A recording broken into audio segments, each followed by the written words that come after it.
Welcome to the Post and Courier's 9th Inside Business Live event. Today's event is brought to you by Budget Lock and Solutions, a commercial and residential locksmith serving the Charleston Tri-County region with over 30 years of experience. We appreciate their support of Inside Business Live. This is our second Inside Business Live in the post-COVID remote universe. So thank you everybody for joining us on this Zoom call and in these unusual circumstances. We really appreciate your support for what we're doing here.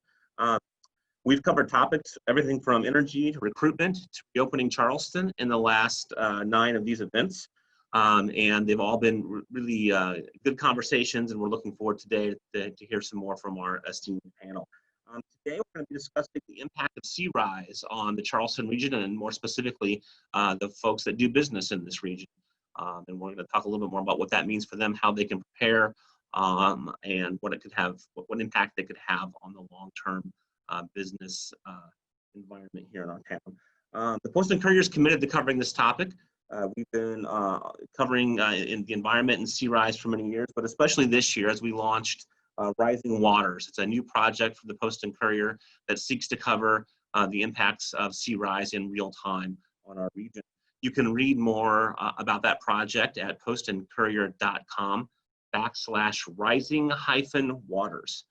So it's postandcourier.com/rising-waters. Very interesting project that's been launched, and we're going to continue to add more to that as we experience more of this sea rise and more rain bombs and all the great things we're going to be talking about today with this panel. You can support that kind of journalism and these kinds of projects as well by visiting postandcourier.com/donate. There you can read more about the Post and Courier's Public Service and Investigative Reporting Fund for South Carolina. That's a tax-deductible fund that's administered by the Coastal Community Foundation, and it supports work like the Rising Waters Project. So if you're interested in that, we would really appreciate you visiting postandcourier.com/donate. So I want to introduce you right now to our moderators and our panel. So first of all, our moderators are 2 reporters that know this area and this topic well. First, Chloe Johnson, who's our environmental reporter, and she's been on this beat for a couple years now, and definitely an expert in the field, and very happy to have her here today. And then Warren Wise, obviously been covering business in the Low Country for years, knows this area well, and knows the business community well. We're very happy to have them here today as panelists. As moderators. Our panelists are Josh Dix, Director of Government Affairs at Charleston Realtors Association. We also have Dr. Norman Levine, who is Professor of Geology and Environmental Geosciences at the College of Charleston. Aaron Stevens, President and Landscape Architect at Circulus. And then last but not least, Christine von Kolnitz, Sustainability Manager at MUSC here in Charleston. Very good panel. I think the conversation is going to be really lively and interesting. Really happy to have you all here. Before I turn it over to our moderators, just want to thank our sponsor once again, Budget Lock and Solutions. So I'm going to turn it over to Chloe and Warren, and thank you everyone for coming. Thank y'all so much for joining us today. I really want to thank the panel for taking the time to chat with us about sea rise and flooding. We're going to switch off, me and Warren, the question asking, and we'll kind of hit a different panelist every time. So I think it's wisest to start with Norm, who has mapped flooding in the Low Country really meticulously. But I'm hoping, Norm, you can just start today by giving us kind of a big picture look at what we expect sea rise to do to the Low Country in about the next 30 years. I ask that because that's about the length of the typical mortgage, and we're going to be talking about homes today as well. So what are we expecting sea rise to do to our region in the coming decades? So in our region, we are expecting, well, let's start with that Charleston is considered one of the eight worst areas for sea level rise or future sea level rise on the U.S. coast. Okay, out of the cities in the U.S. We are expecting sea level rise to cause a great deal of inundation and disruption across the region. One of the studies that we looked at in the Charleston region specific to business looked at the idea of how many days would we have a disruption to traffic, so to say, and business in the area if sea level reached a point where cars couldn't move and people couldn't get in and out of businesses. That study showed us that by 2038, 2030, we're really doing somewhat okay. 38 businesses across the region have some form of flooding problem that occurs on a regular basis. But if we push ourselves forward to 2050, that jumps to 319 businesses across the region. And what we're seeing is that's actually where sea level rise and the number of businesses that are being affected 38 days of flooding in 2030, 319 days in 2050.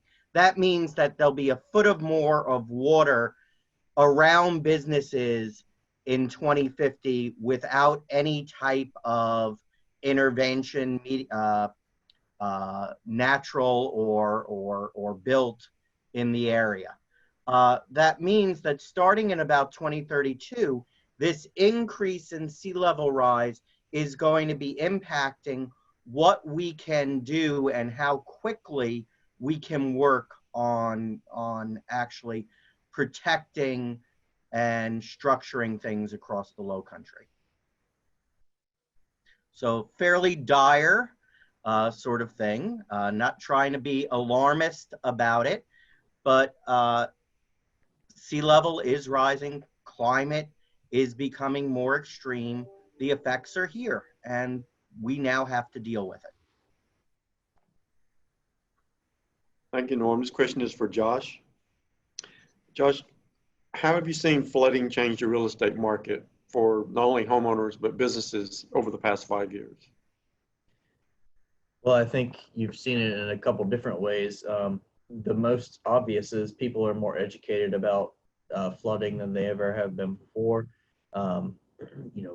Folks look at, like Norm mentioned, the sunny day flooding, the nuisance flooding that we talk about so often, and how that impacts, your business, but also when it comes to what you're dealing with as far as, just your typical homeowner. It's not just your hurricanes or, traditional storm flooding, but also just rainy day flooding that it has become a thing. So I think folks are paying more attention where they're looking at the causes and effects and how they can best be proactive to mitigate those potential risks. Yeah, that's certainly become a top of mind topic, I'm sure, for buyers when they're dealing with their realtor. Yeah. Yeah, I mean, buyers and sellers. Sellers are curious about how they can best sell their property and market it, but also buyers are more adapt to what the risks are. The FEMA maps are one thing that has been a topic of discussion lately with, will we get the current maps updated and how accurate are they? So it's just an educational type of environment that we live in that's been different than in years past. Yeah, absolutely. Are we seeing price changes in the market anywhere? In certain sectors you are, but overall, for the quad counties that we represent, prices are up, but in certain areas, you're seeing some stagnation. The peninsula, you're only increasing at 1% to 2% market rate, whereas out off the peninsula, your appreciation rate is 5% to 6%. So there's a difference. Everything is still appreciating. It's just at different rates. Great. So next we're gonna move to Aaron, who's our expert in landscape work, landscape architecture. And so I'm curious, you know, in your firm, Circulus, how have you seen businesses incorporate flooding into their, you know, landscape design and architecture? And how can that be used as sort of a flooding protection, if it can? Yeah, that's a good question. And I think it can be answered and addressed kind of in two ways.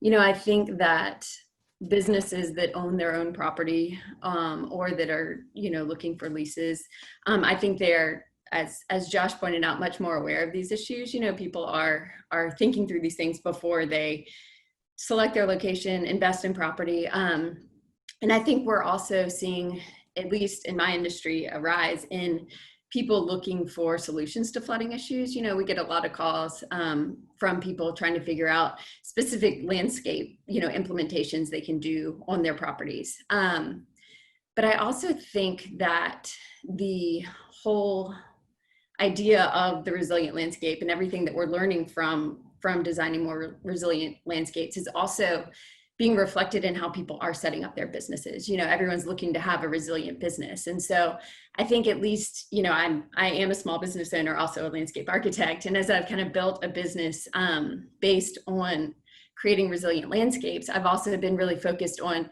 infusing the business model with the things I learned from those landscapes, you know, and we always think of the tenets of resilience, that you want to design landscapes that are adaptable, you want to design landscapes that are diverse, you want to design landscapes that are responsive, and you want to design landscapes that are grounded in science, you know, that they make sense for the specific conditions they're in. And so I think that in building businesses, we can learn lessons from all of those, that we want our businesses to be more adaptable. We want our businesses to have more diverse perspectives so that we can come up with more creative solutions for moving the business forward. We want them to be responsible to all of the events going on, and we want them to be grounded in science, to know what we're up against, know what these climate issues really look like. Great. And if I can add on that, I think Erin hits on a good topic, that it's become a marketable aspect for small businesses to produce that, yes, we're resilient and we're adapting to these ever-changing things. So not only is it a concern, but also a marketing aspect as what businesses can do. And Erin, are you finding it's different for different parts of the Low Country? Absolutely. I mean, you know, similar to what Josh mentioned with housing prices changing depending on what region we're in, I think we're seeing the same things for businesses, because, you know, if businesses are consistently disrupted by flooding, employees can't get to work, you know, things like that, then it translates into a loss of revenue, especially for smaller businesses. So I think that, you know, it can be such a site-specific issue, though, because there are plenty of places on the peninsula that don't flood and plenty of places in every borough of Charleston that do. So it's not, from my experience, it's not been more this region versus this region. It's more kind of the fine-grained understanding your specific microclimate around your business itself. But I think, you know, of course, something that plays into the climate issues is always the mobility issue. You know, it's not just about whether your property is damaged by flooding, it's whether your employees can get there because of flooded streets or roadways or, you know, inoperable vehicles. So I think it's such a complex issue with a lot of overlaying components that, you know, it's much more complex than just, does your property flood? It's also, how are your employees getting to work? You know, what are they doing to be able to access work remotely if that's necessary? And so again, I think just building that adaptation strategy into your business model is so crucial as a small business to thrive in the situation we find ourselves in 2020. Yeah, that's well said. I do just want to remind our audience, you can send in questions via chat, and we'll try to address them at the end if we have time at the end of the hour. Thank you, Erin. This question is for Christine. Christine, how have flooding challenges changed for MUSC in recent years? Well, like with everyone else, first of all, thank you for having me here today. For MUSC, of course, the flooding challenges have increased, And we are dealing with it just like any other business. We are planning, we are preparing, we are notifying our staff, our students, our patients when floods happen. And, you know, we change appointments if we need to. We reroute things, buses, people. You know, we have a whole host of things that we do to work on flooding.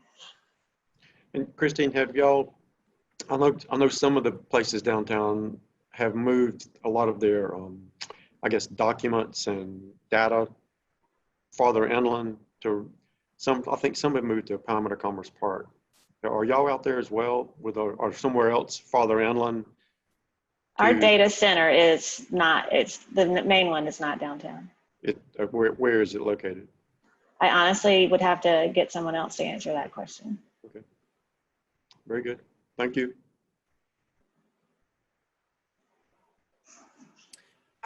So, you know, we were going to ask Norm, is there a tipping point where sea rise is going to start to affect the broader economy? And I think you actually kind of addressed that in your first answer. You know, I'm curious, right? You talked about adaptations being made before that point, and maybe you can just talk a little bit about what you mean by that, right? I mean, what can we do to sort of stave off this pretty dark future you've laid out? Well, you know, there are a number of things that we can do, and they range across a very broad range from nature-based sorts of solutions where we're improving and enhancing our water flow across the region, where we're improving and enhancing our wetlands across the region, where we're improving and enhancing our water storage or water capture across the regions. But that being said, deals in general with storm, with rainfall, with changes in general. As sea levels rise, more area gets inundated. So we have to look at, again, the enhancements in wetlands and protections that you can put on in terms of sensitive areas and sensitive structures, and the types of impacts or mitigation that we can put out, which can range from oyster reef and oyster berms, going up to planting and ensuring marsh area expansion. We're also, you know, one of the tools in that kit is going to be retreat. And we have to understand that there are areas that are going to be reclaimed by the sea. Just as sea level used to be and the sea used to be in certain places, we've made land in many areas, and those areas are more susceptible where we put things. Luckily, there are less features than people really understand, but it's still, there's a significant number of businesses and features that can be effective. When I mentioned 2030 to 2050, I started to mention the number of days of flooding from 38 to 319. Just to give you an idea, if we don't do anything and we just look at the businesses, where they are right now and how they are across the region, we go from 54 businesses having flooding in 2030 to 638 businesses being impacted by flooding in 2050. And by 2075, we're looking at over 3,000 businesses being impacted daily by flooding. And of course, you know, we're not really looking out at the 2100, but that's all the climate, you know, change material goes out to. For us, we're looking at over 8,000 businesses would be impacted if we don't do anything. Okay, so we are looking at huge disruption across the region. That means that we have to have, along with it, a plan that uses all these different tools that are in the case, everything from making things with the built environment to looking at nature-based solutions, because it is such a broad area and such a diverse set of topographies and geographies and ecologies that we're crossing. So there isn't really a one size fits all option. No, there is not. And that's where experts across the range, from the architects to the landscape architects to the ecologists to the engineers and geologists to people who know the markets, have to all be part of the solution, and understanding that there are areas that may just be too sensitive over time to keep pushing and developing and changing in, versus those areas that we want to make sure, whether it's historic or business reasons, that we are preserving, or communities that we need to protect that can't move or shift or change.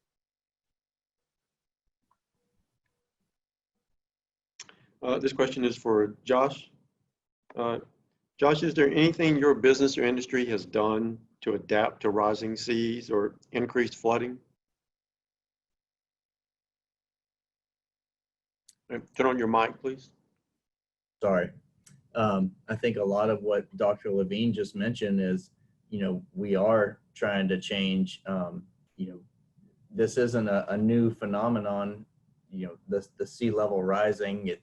We've built in areas that maybe we shouldn't have built in over centuries, and this is just Mother Nature reclaiming her land. So one of the big things that we've instituted this past year is we worked with DNR, DHEC, and the OCRM to establish a curriculum on how we can be realtors and adapt to ever-changing issues with the climate, but also sea level rise. And we started this past year a class for our members on these particular issues, because, as I mentioned before, we have to be educated. Our buyers are more educated than ever before, so our members need to be educated, in the best possible way. So that's one of the big things that we've tackled this past year. We are always trying to accommodate and continue to move forward with these types of issues, but as Mother Nature reclaims the land, we have to be as adapt as well. So those are some of the things, but we're still tackling more and more as we go on. Thank you. So we are next going to Aaron. We talked a bit about how landscape can sort of be used, and my question was going to be similar. How has your industry had to adapt to these changes in the sea level?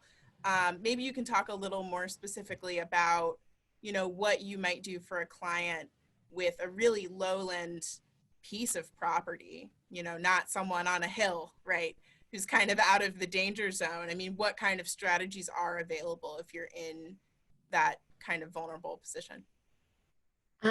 Yeah, that's a really challenging question, because, the solutions for landscapes are very site specific. It's not just elevation, it's also understanding your soil types, it's understanding the hydrology, understanding if it's, tidal or stormwater flooding or compound of both that you're experiencing, and understanding the microclimate of what types of plants will grow there and the salinity and all those things. So it's really hard to come up with a strategy, abstractly, but I think, the most important things to pay attention to for a project of any scale are really looking at the natural systems that were there before development, because those are the ones that the land is going to tend back to if it's not, maintained and there aren't things imposed upon it. So I think understanding natural hydrologies, natural soil systems, natural ecosystems, natural plant communities is the most important thing you can do to better protect your property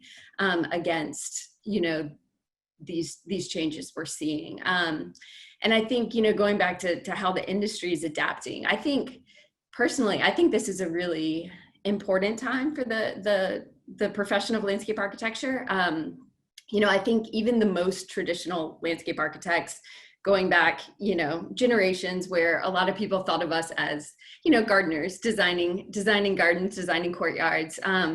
I think that it's really important to understand that even when that was what our profession was known as, our role was basically designing organic systems into the built environment. Even if those organic systems were non-native plants, they're still living things that we had to accommodate in the built environment. And so now I think because we have these human affected landscapes, we have these dense urban cities, and now we're realizing that the best way to deal with all of these issues we're facing is to reinfuse them with natural systems. I think landscape architects are very well equipped to address those issues because we're so used to using living things as our media and understanding all of the, larger context things like sun and shade patterns, like hydrologic patterns. And I think that it's a really important time for our profession where we can become an important part of these very, very challenging questions that our society is facing.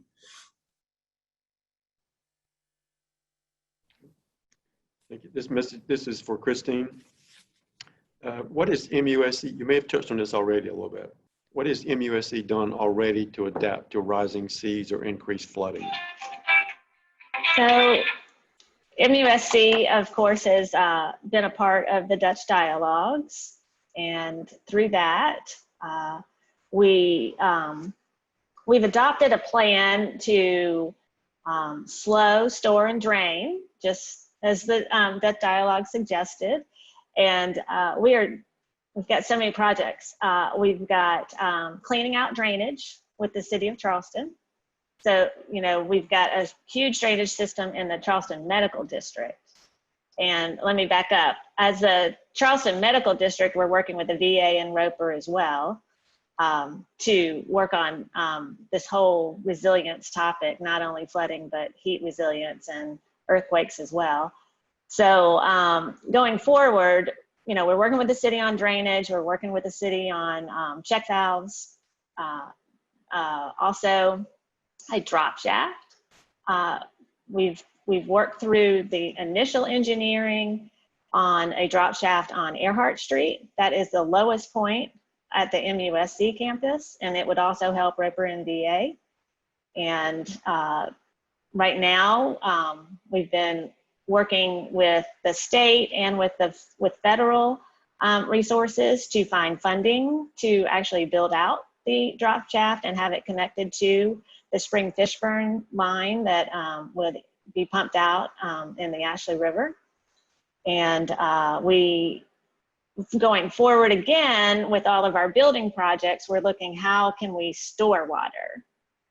So we've got a project engineered and designed now that would store, it's the College of Pharmacy, and it would be attached to the Basic Science building. It would store rainwater from the roof system underground, and it would store up to 55,000 gallons, which is equivalent to a 7-year storm. And that's a little over a half acre of water storage underground. So that's our first water storage project underground. We're looking at future water storage projects as well, maybe possibly on the Greenway.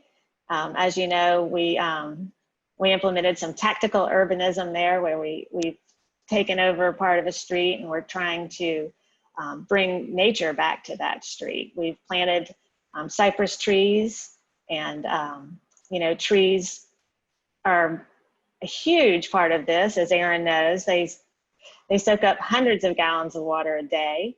So MUSC is an arboretum. That's another one of our tactics, is to continue to plant more trees across our campus and maintain them. As you know, we've got a lot of old oaks, and they really do a great job of soaking up a lot of the water. And we've got bioswales. We've got one that's on Cannon Street in a parking lot, and really it's it's not a ditch, but it's a larger drainage area that includes plant material that helps soak up the water. And we've got a couple of rock gardens on campus that slow the water and drain it off.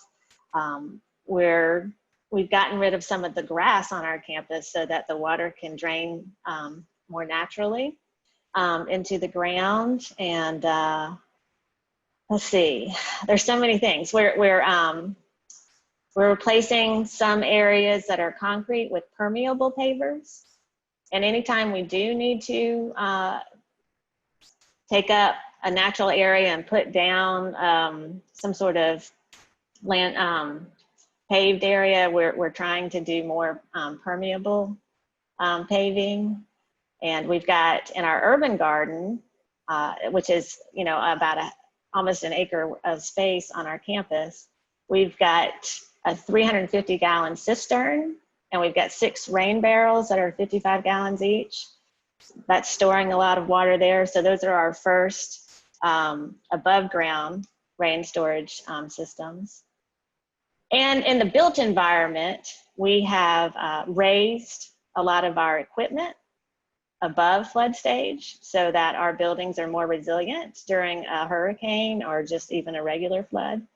So boilers, chillers, coolers, all switchgear, all that type of equipment is above flood level. And also in our new Sean Jenkins Children's Hospital, that was built and designed with all of this in mind. So everything is raised above the first floor level. Let's see.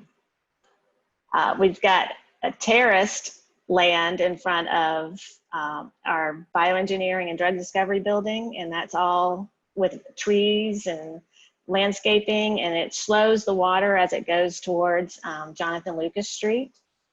And we also worked with the Department of Natural Resources, and we supported a grant that they have gotten, and they will be planting oyster beds along the Ashley River and in the area by the Coast Guard Station and also by Brillo Bank Park.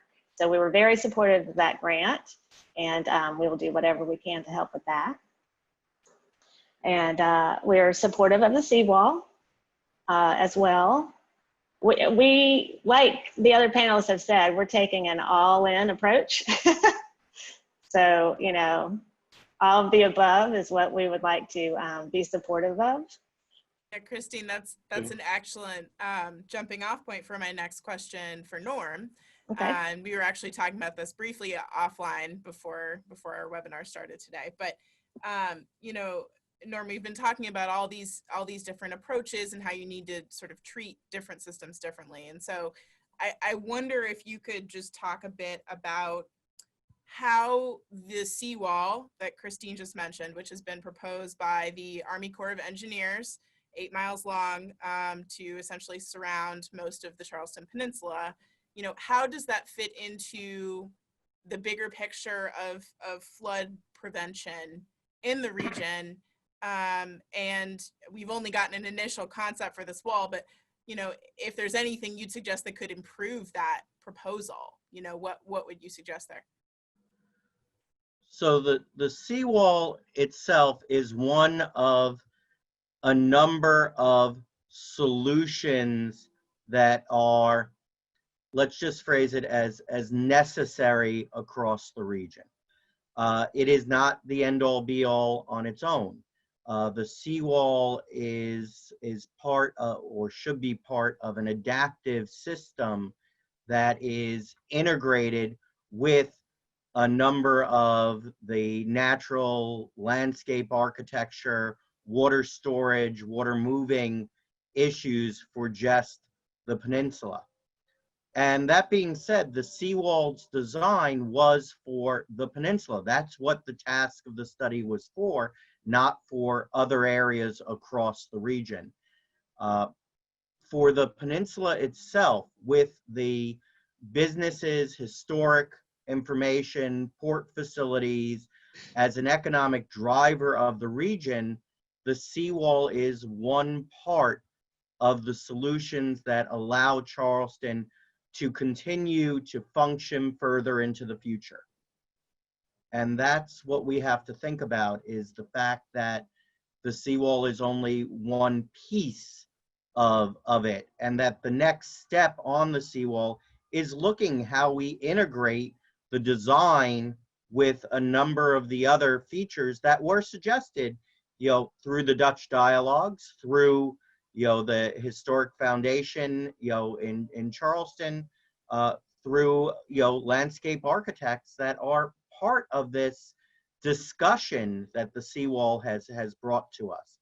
And it is the seawall is a necessity, but that doesn't mean it's the only piece that needs to be done. And it doesn't mean that it is the thing that will preserve and protect Charleston just on its own as we Part move of a forward. bigger picture for the region. Right. And still staying on the seawall, Aaron, can you talk a little bit more about what you think what needs to be incorporated into the seawall from a landscaping standpoint? Sure. I think there are many things that need to be incorporated beyond what has been shown in this initial study. And, as I mentioned while we were talking previously, I think this study has been a very important starting point for a lot of the conversations that are being had now that weren't, but I don't think that it presents the complexity of this. I don't even like to use the word solution, complexity of the approach that we need to take towards these issues. As Norm said, I think it needs to be infused with several elements of designing with nature. There's a lot that we can do with, instead of just barricading the ocean or the rising sea, it's also designing living shorelines that allow the marsh to migrate in certain places where it makes sense.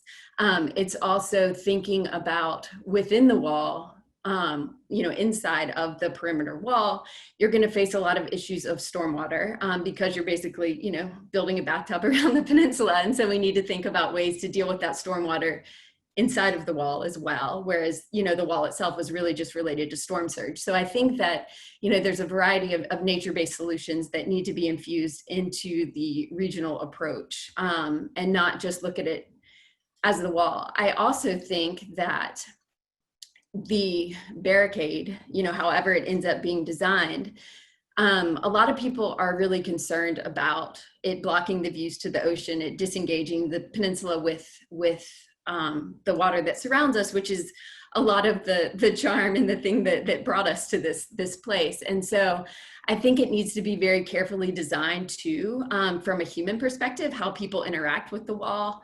Are there places where you can get on top of it? Are there places where you can see through it? I think it can't be a monolith. I think it needs to speak to the various communities that it goes around. And so I think really careful attention to not only incorporating the nature-based solutions into the design, but also thinking about the human experience of the wall and how we could use it to potentially connect more people to the waterfront than currently have access. So it's a very, very challenging project, and I don't have a solution, but I do think it deserves a lot of careful design thought. And I think that it needs to be fleshed out, over time with a lot of people involved, a lot of community members involved, so that we can come up with something that is much more interesting and effective than just a monolithic wall around the peninsula.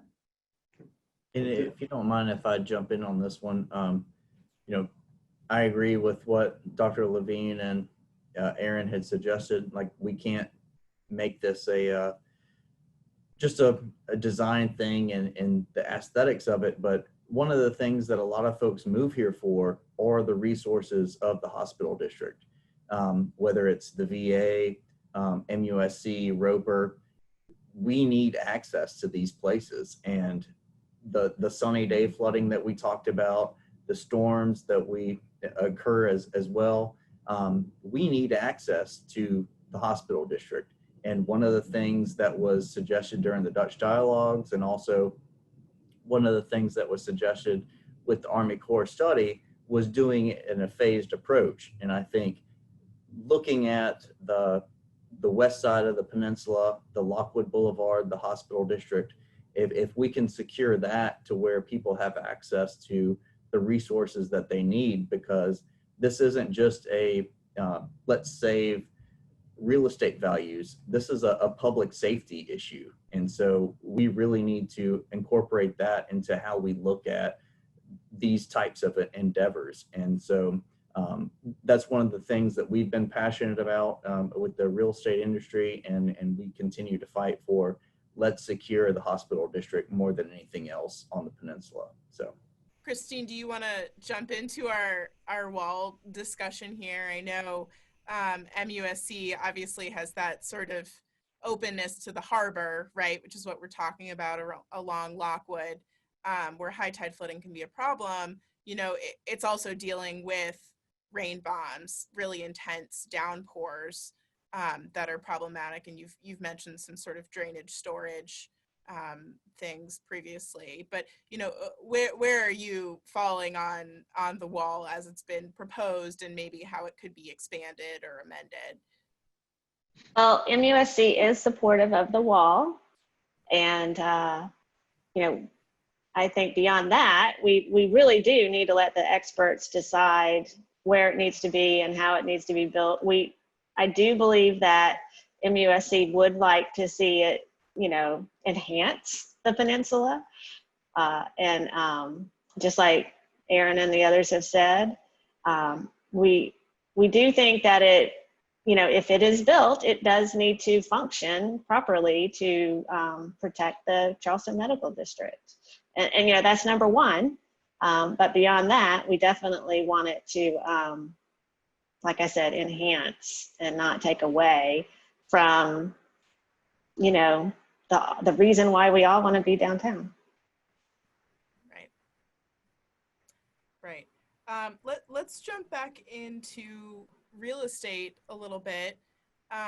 You know, Josh, I did want to ask you a bit about, you say that you know, your organization is starting a class to really educate realtors about some of the issues here. I mean, is there a concern in the community at all about homes that are built with fill dirt, which is used often to raise a house to the level it needs to be, that FEMA says it needs to be, but, you know, might sort of impair the flow of water in the surrounding area? well, I mean, I think that's a multi-layered question. I don't know how much time we have to fully dig into that.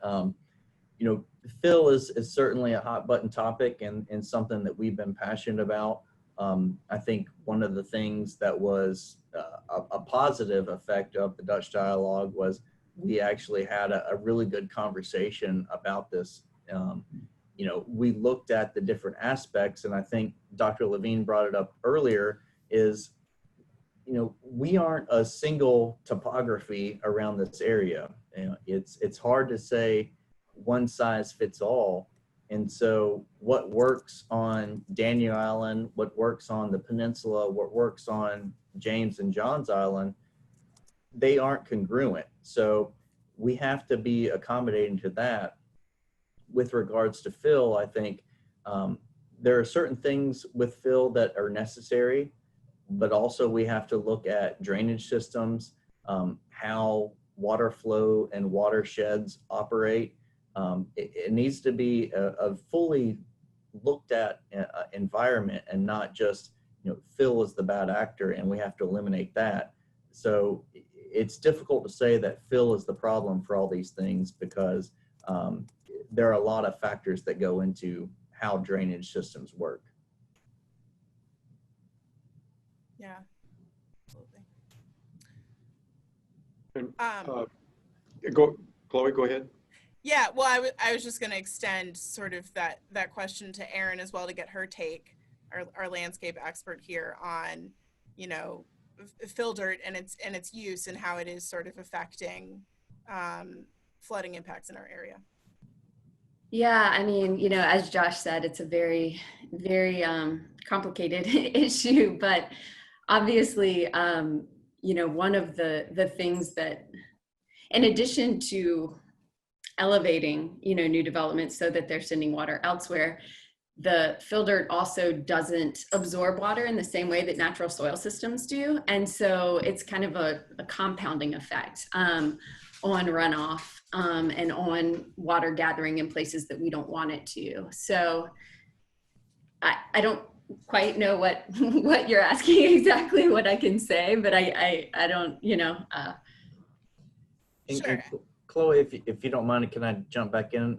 One thing I forgot to mention is from a developer real estate aspect, one thing that is missed in all this is fill is very expensive. If a developer has another option, they would rather do it because bringing in alternative soils is like not a very economic way to do a development. So I think there's something that needs to be discovered there. You know, one of the things that's been so difficult with how things have been developed on Johns Island specifically is that's how the government regulated. We had to fill. So if we have different options, different alternatives, that's a way that we can be more environmentally friendly, but also work within the confines of the regulatory environment that's given to us. So, and I think on the flip side of that, you know, we're starting to see some, hopefully, you know, more prioritization of protecting native soils where they exist. And so part of that is, you know, limiting where the fill would go. And so I think that's an ecological and hydrological value that protecting the native soils can provide. So Norm, did you wanna jump And in? yeah, in terms of things like fill, when we're talking about fill and we're talking about what it means to fill is not just, and this is part of what people don't really understand, is not just putting soil down, especially in an area as hydraulically dynamic as the areas we're talking about. It's an engineered fill. So when Josh was saying it increased costs, and you know, it increased costs exponentially as we move into protecting against water and allowing water to flow and allowing water to move. What we can do with fill is actually much more limited than what we can do with other solutions. So there are places that, you know, that has been what's done, and realizing, you know, the way the laws in South Carolina are set, what you do on your property is allowable for you, and until it's changed at a state level, you know, if an individual does fill their area or protects their area, it affects all the areas around them as well. And it affects the flow and the hydrology of the system. And when we're talking about the natural soils in the area, many of these soils were what are considered water-formed soils. And in their profile, as you go down, they become much more clay-rich, okay? Meaning that their ability to allow water to flow and move through them is limited to some degree as we go down in profile as well. So, you know, working with nature is what we have to think about in the areas where we cannot, you know, engineer with nature. and one final point on that is worth mentioning too is Christine mentioned before about how much trees are essential to dealing with water. And typically when you are required to fill a site extensively, you have to clear cut it. And then you're eliminating all of the existing trees that are there that can do a lot for moving water as well. So that's another complicating factor of the, you know, ecological question of using fill. Thank you. This question is for Christine. Christine, can you tell a little bit about what are the challenges of getting funding for these flooding fixes, and what is the cost for all this? Well, I can tell you that the drop shaft on Earhart Street, we are looking for about $10 million. So I know that specifically. And it has been a challenge. You know, it's Is that one of the things you're trying to get funding for? it is. Okay. Absolutely. yeah, we've been working with the state and the federal government, and we're looking right now for grant funds for that. And we feel somewhat competent, or, we feel somewhat, we think we're going to get the grant money for that project. But we are always searching for other funding for that. There are all sorts of federal grants and state grants, and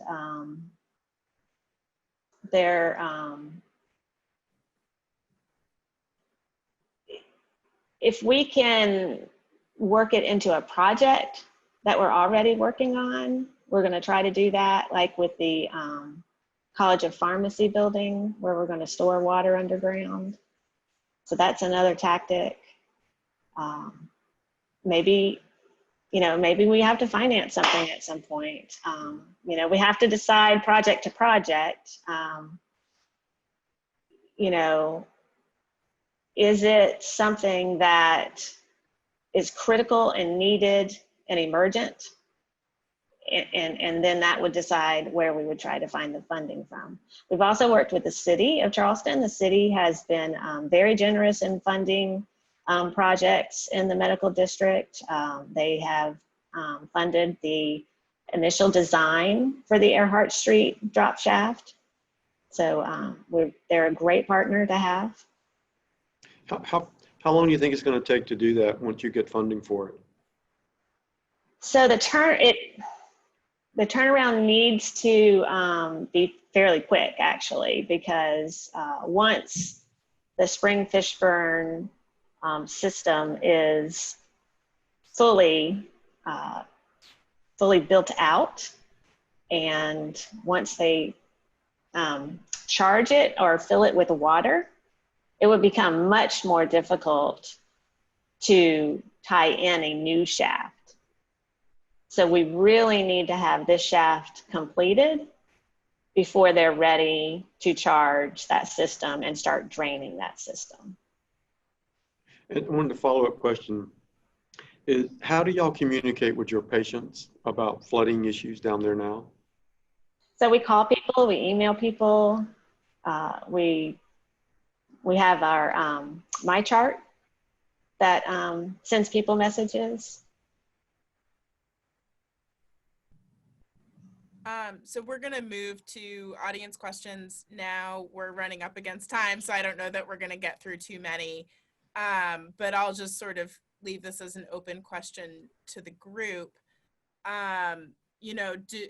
There's a lot of work to be done across the Lowcountry, I think, in armoring and nature-based solutions like we've been talking about. I mean, this kind of jumps off of what Christine was just talking about. Are we confident that the grant money or the public funding is there to tackle all of this stuff in a timely manner? I suspect Norm has some thoughts on this. First. There, in terms of funding, the funding is a huge piece of the puzzle and the pie. What we do not have currently anywhere near the level of funding from either the federal or state side that would be necessary to augment what needs to come from the private side as well. And this is an issue across the area.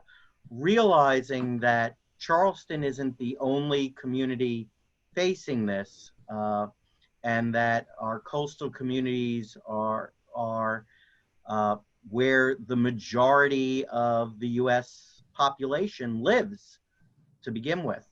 And so this becomes, a multi-edged, multi-pronged problem.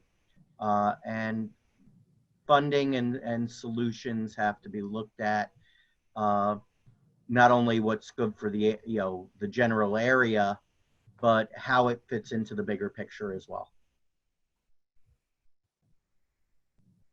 I think that, oh, go ahead, Josh. Oh, Aaron, go ahead. I was just going to say, I think the challenge with that question too is that it doesn't fully embrace the essence of the issue we're dealing with, right? I mean, we're dealing with a changing climate that's going to continue to change. And I think we need to acknowledge that. And there's not going to be, okay, this is what it's going to cost and then we're done. It's going to be a constant, evolution. And so I think it's not just raising money for these, what we're calling solutions, which aren't actually, solutions. They're just dealing with the problem in better ways. I think we're going to have a paradigm shift in architecture, in the way we design our cities, in the way that we live with nature, so that we can continue to evolve as our climate continues to evolve, and so it's hard to put it just dollars and cents on this is what it's going to cost, because I think as a society we have to completely change the way that we think about how we live between the built and the natural environment. And I'll just add to that, like, I think much to what has just been said from Aaron and Dr. Levine, what we're facing is not so much of a government funding issue, it's a government prioritization issue. And so we're not only fighting for a pot of money here in the city of Charleston, but within the county, within the quad counties, within the state, and then at the federal level. So we have all these diverging aspects wanting money. And so we have to make the best case possible why our situation is the #1 priority and why we should get funding. And I think that's the big thing that we're facing. And that's the big thing that we lack from a communication standpoint, is why our story is the best story versus Virginia, versus New Orleans, versus Miami, because we're fighting against all these other places. And that's really what it boils down to, is it's not a resource issue, it's how can we tell our story the best. And I'd like to add to that, in the Charleston Medical District, we've been working on telling our story, and we're gathering information from all 3 entities to find out, exactly what are the results of a flood, and how does that affect all 3 entities, and how much does that cost, so that we can tell that story. And another thing that we are considering and spending money on is backing up from climate change. Well, what causes it? And how can we affect that? So, we're also working on the back end, where we've got plenty of projects in the pipeline to save energy, for example, and reduce our greenhouse gases. So, as a business, we think that's very important as well.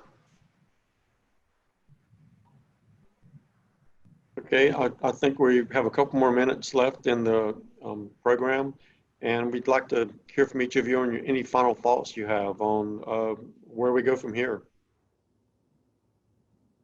Anybody want to?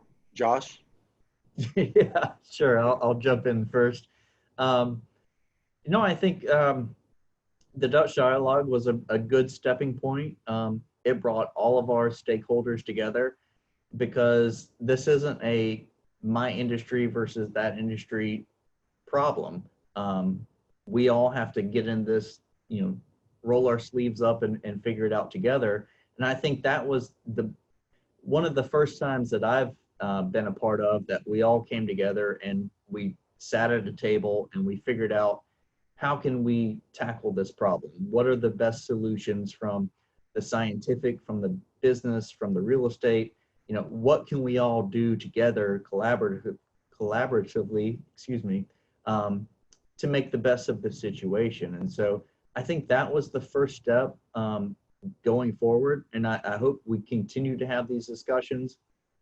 I like sitting around the table with Dr. Levine and shooting it back and forth. And I think these types of relationships are how we're going to tackle it. It's not going to be a one size fits all. It's not going to be my approach versus the other approach. We have to do this together, because what's in the best interest of Charleston, what's in the best interest of the Quad County for South Carolina. It's going to be all of us together, not just one of us. Anybody else with final thoughts? Okay. Sounds like Well, a great place. Go ahead. Go ahead, Oh, Christine. I just wanted to say MUSC is part of the fabric of downtown Charleston, and we have lots of assets and relationships down there, and those are all critical to our patients. And we're going to do what we can and continue to work on all these projects and continue to work as a district, a medical district, and with everyone here. And we really appreciate y'all having us today. Very good. Thank you. Great. I'm going to wrap it up. For those of you who were on the beginning of the call, I'm Mitch Pugh. I'm the executive editor of the Post and Courier. And thank you all for joining us today. And thank you so much to the panelists. What a great group of folks, conversation, really important topic for Charleston. Encourage you all to continue to follow along as the Post and Courier covers this important issue. postandcourier.com/rising-waters. Really, please go check that site out. We appreciate your support on that. And thank you so much to our sponsor for today, Budget Lock-in Solutions. Thank you so much for sponsoring this important topic. And again, thank you to all of you who came out today to hear us talk about this, to Chloe, to Warren, to the panelists. Appreciate it. And we'll see you again when we come back for the 10th Inside Business Live, hopefully soon. So thanks, everybody. Thanks, everybody. Thanks, Thank y'all. you.